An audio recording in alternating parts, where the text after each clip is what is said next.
Hello, I'm Pastor Jeremy Combs, and we're going to pause for a proverb. Let's go. New chapter, Proverbs chapter 4 and verse 1. Hear, ye children, the instruction of a father, and attend to know understanding. Well, wisdom begins in the home.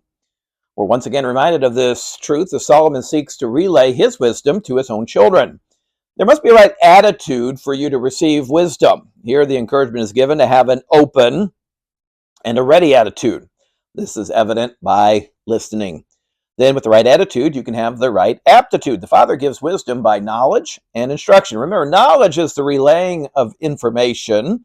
Instruction in Hebrew means correction. So we learn by saying, do this, that would be knowledge. And then we learn by saying, don't do that, that would be correction. Now with the right attitude and aptitude, you can have the right altitude. Someone once said, a wise man learns by the experience of others. An ordinary man learns by his own experience. A fool learns by nobody's experience. Let's be wise in both giving and receiving wisdom. Verse 2, for I give you good doctrine, forsake ye not my law. What's one of the best gifts you can both give and receive? Well, it's simple. It's wisdom. Here Solomon tells his son that he's going to give him good doctrine, is the way it words. In essence, it means better teaching. What could be better than instruction from the wisest man who ever lived? Well, the doctrine or the teachings of God. In fact, he gives both a positive encouragement, then he follows it up with a negative exclamation.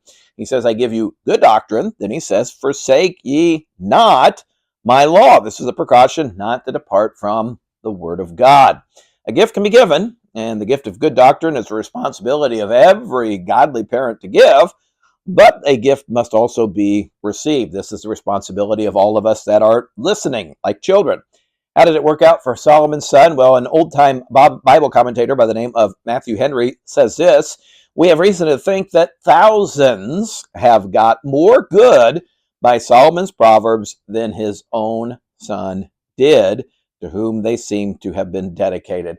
Think on that Solomon's own son missed out on some of these great wise nuggets and teachings that you and I are gleaning from today. And then let's look at two more verses and we'll wrap up the day. Verses 3 and 4. For I was my father's son, tender and only beloved in the sight of my mother. He taught me also and said unto me, let thy heart retain my words, keep my commandments, and live. Socrates once lamented, could I climb to the highest places in Athens, I would lift my voice and proclaim, fellow citizens, why do you turn and scrape every stone to gather wealth and take so little care of your children, to whom one day you must relinquish it all? Well, Solomon had his fair share of great wealth, but he sought to leave behind his wisdom above all else. Maybe he recalled how his father David had done the same for him. It begins with love. Solomon knew he was loved. In fact, he says, I was my father's son, tender, and also that he was beloved in the sight of his mother. It was then emphasized by learning. He taught me also, okay? So do we make it a priority to teach others the word of God? Do we take our children to church? Do we make sure to have family devotions? And whenever a question arises, do we seek to answer it biblically or just how we feel or how we think? David began with love. He then led ahead with learning, but it was cemented into the lives of his children by living. The Bible is meant to be lived. The best parental instruction does not come necessarily from the mouth or from the mind. It comes from the life that is lived in their sight. Kids may not listen to what you say, but they will always watch what you do.